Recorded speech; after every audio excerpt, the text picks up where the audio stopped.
واش كتقصدي نصوني على بابا ونقولها ليه؟ لا ميمي، ما نقدرش نورث بابا وهو مسافر خدام بعيد.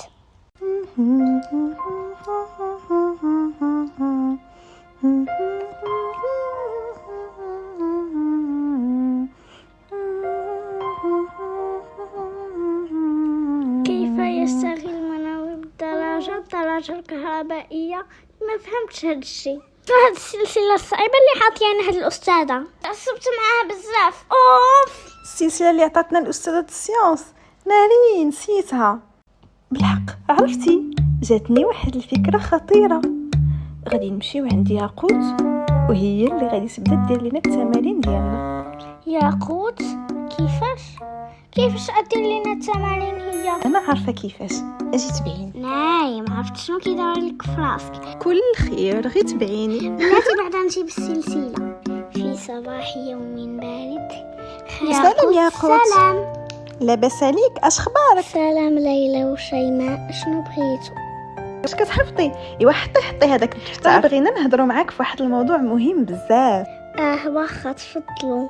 شنو هو الموضوع؟ فكرت انا وشيماء وقلنا بما انه غادي نعيشوا كاملين في دار وحده، الافضل نكونوا بحال الصحابات، وهذا الشيء غادي يفرح ماما ويفرح حتى باباك بزاف. وانتيا شنو رايك؟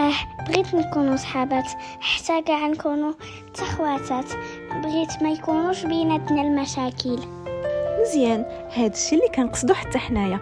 المهم بما ان الصحابات كيتعاونوا، فبغيت نقول لك يا قوت، بغيناك تبقاي ديري لنا التمارين ديالنا، تخرجي لنا السلسلات والامتحانات، حيت حنا داكشي كيجينا صعيب وما تنفهموش ليه. صافي واخا اتفقنا؟ ولكن نتوما كتقراو في الرابع وانا صعيب عليا نفهم هذاك الشيء ديالكم. انا عاد كنقرا في الثالث. ايوا راه كلشي مشروح في يوتيوب، الا كنتي ما باغياش نرجعوا صحابات. لا صافي غادي نحاول نفهم ونقاد لكم كل شيء باش نبقاو صحابات. ايوا مزيان، الاتفاق ديالنا راه غادي يبدا من اليوم. هاكي هاد السلسله السيونس خرجيها لي هاد الليل، ضروري خصني نديها معايا غدا الصباح. هاد الليله عندك تخطير، انا خصني نجي انا الاولى في القسم. واخا حقا كنت غادي ننسى.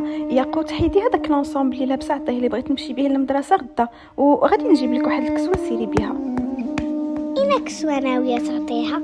هذيك اللي كنشقاو بها مع ماما. والله ما كتحشمي. ناري ميمي، شوفي على حالها كي جيت فيكي كنبان مبهدله. ناري غدا كلشي يضحك عليا في المدرسه. يا قوت بنتي لاباس عليك؟ امورك مزيان؟ معلماتي انا لاباس. بنتي واش متاكده انتي بخير؟ واش كتنعسي مزيان؟ عينيك راهم كيبانوا ليا عيانين بزاف. ما نقدرش نقول ليها بلي راني بالليل كله كنقاد التمارين ديال شيماء وليلى. يا قوت معلماتي راني كنعس مزيان وراني بخير، خاصني نمشي دابا، مع السلامه. واخا بنتي سيري. الله على هاد البنيته ملي ماتت امها وهي حالتها ما كطمنش. كانت كتجيب بحال الاميره، لابسه وماشطه، دابا مسكينه ولات بحال المتشرده. لا شي حاجه ماشي هي هذيك، خاصني ضروري نتصل بالاب ديالها. اصدقائي، حتى المعلمه لاحظت الحاله اللي وصلت لها ياقوت، ولكن اللي جاي اكثر بكثير.